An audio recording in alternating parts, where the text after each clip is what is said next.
Hey witches, Tiffany here on Bewitching.Bemused. We do have another Sabbat coming up. So today we're going to talk about the history of Lunasa or Lammas, depending on what you like to call it. Personally, I tend to call it Lunasa, so that's what I'm gonna call it in this video. But just to be clear, we're kind of just going to cover the tip of the iceberg because I am trying to keep these history videos like bite-size. So as always, this is just a brief history, and if you want to know more, I left resource links down below in the description box to articles as well as books. And of course, if you are actually here looking for how to decorate, activities, spells to do, I already did a video on that. It's linked right up here as well as also in the description box down below. So kind of like I already mentioned, you've probably heard this Sabbat called a few different names. Lunasa, some pronounce it Lughnasadh, Lammas, and the first fruit. Whatever name strikes up your fancy, this is a celebration of the first harvest. The other two harvest festivals, just like in case you're curious, are of course Mabon and Samhain, so the autumnal equinox and Samhain. Lunasa is the cross-quarter day, or the midpoint between the summer solstice and the autumnal equinox, or Litha and Mabon, or Midsummer and Mabon. Again, there's always lots of names for different things, but the cross-quarter day between the summer solstice and autumnal equinox. We'll just simplify it with that. Lunasa's roots are primarily in the British Isles, so if you, like myself, live outside of that region, this Sabbat may feel a little bit odd to you. It may not resonate with you. In many places, the first harvest isn't until September, or in some places, like where I live in California, it's pretty much happening all year round. And of course, one thing that actually Lisa over at Beyond Authentic pointed out is that, of course, with the evolution of agriculture and agricultural technology, in most places, it's not actually the first harvest. So if my saying it's the first harvest sounds weird to you, that's probably why. But if that part of this Sabbat doesn't resonate with you, it doesn't mean that you should necessarily scrap the whole thing. Yes, you can celebrate it as a harvest festival, but just keep in mind that every Sabbat still has a bit of symbolism that lines up with the life of the sun, the balance between light and dark, symbolism within the overall life cycle, for us as humans, but as well as within nature. So of course you can celebrate this for its other qualities, which we'll touch on as we go along. One thing I do want to toss in here real fast as far as symbolism for this Sabbat goes, because I don't think I'm really gonna get a chance to mention it later on in this video, is that when you're looking at the life cycle of the sun did peak during the summer solstice, right? That was the longest day of the year. So at this point, it is starting to wane.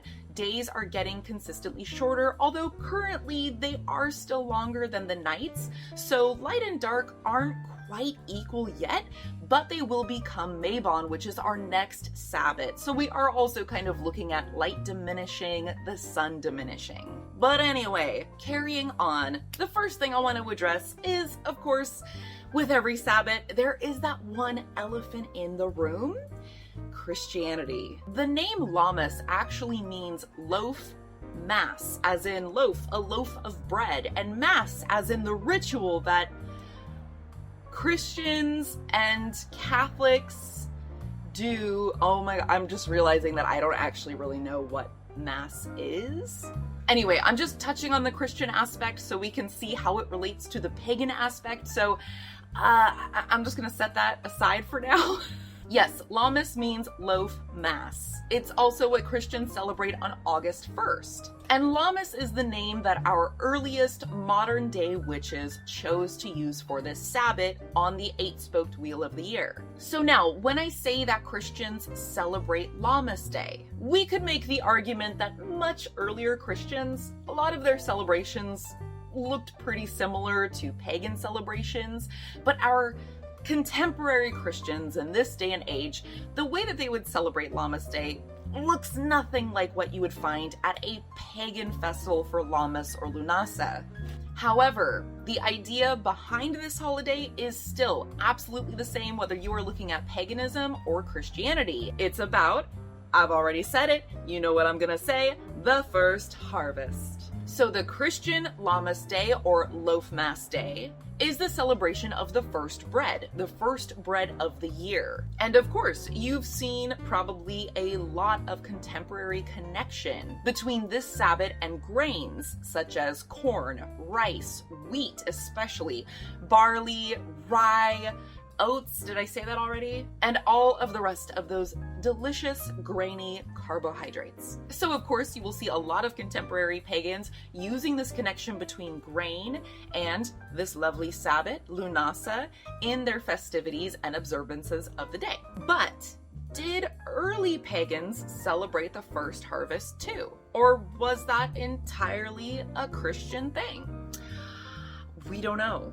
The documentation simply doesn't go back that far. And now, before anybody starts poo-pooing the adoption of grain into our contemporary pagan festivities, because, I understand that some people feel the need to completely reject Christianization and Christianity. I get it, it's a very complicated subject. But please, keep in mind that a lot of what we view as Christianization is simply an adoption of early pagan practices. So, they were pagan to begin with, they might have got altered a little bit, but it's just unfortunate that we can't really find that dividing line. Even if we had that documentation, honestly, everything was such a slow transition and process that those lines dividing pagan, Christian, they're pretty blurred. And even those ancient pagan beliefs were widely varied. It all got very mixed together, and without detailed records and written accounts across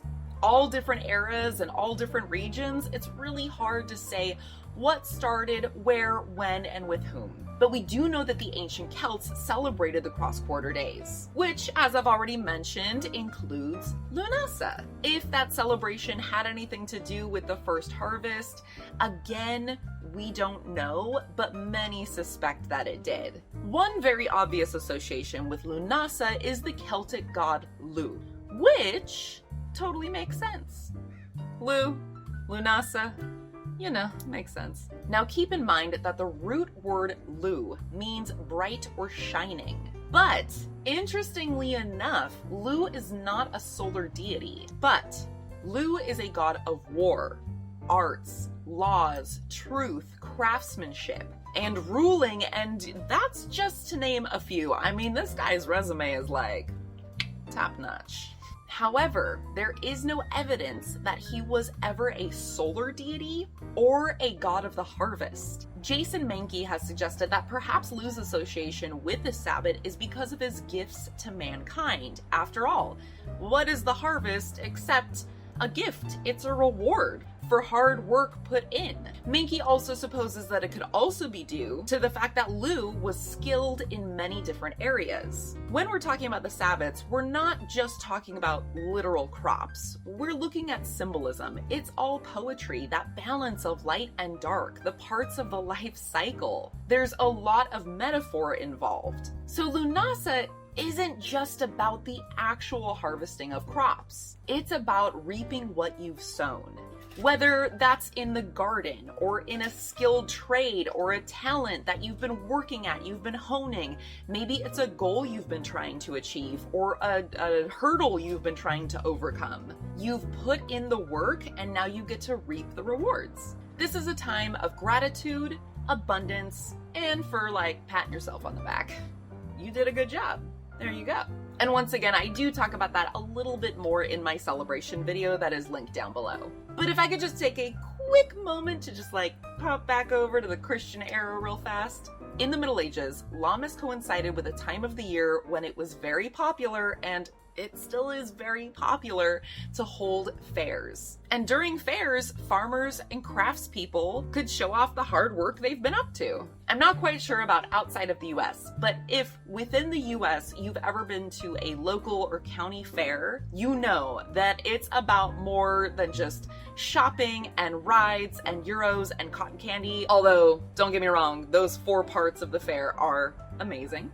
But there are still prizes that go out for livestock. There's produce, grange displays, competitions and awards for photography, crochet, painting, and almost any other art medium you can think of. I can absolutely see that connection between the Celtic god Lugh, who was skilled in so many different areas, the Sabbat Lunasa, and taking the time to appreciate what you've done, hard work you've accomplished, and celebrating a variety of skills. Personally, I still really feel that using grains such as corn husks to make dollies or wheat to bake bread in order to honor this occasion still feels absolutely fitting, although I do feel that lack of, the literal first harvest in my everyday life to still symbolize all of those other previously mentioned associations of the Sabbat. As I mentioned earlier, I'm really only scratching the surface of Lunasa. There is certainly a lot more ground to cover regarding history, sacrificial wheat, divine feminine, mythology from other cultures that's celebrated at this time, practices, traditions, you name it. So again, if you would like to know more, I highly encourage you to take advantage of some of those links that I drop below in the description box. I would love to hear how you feel that this history of Lunasa or Lammas kind of syncs up with your own personal celebrations and observations for the day. Please leave those down in the comments below. That's it for today, everyone. I hope you have a wonderful Lunasa. As always, please stay magical.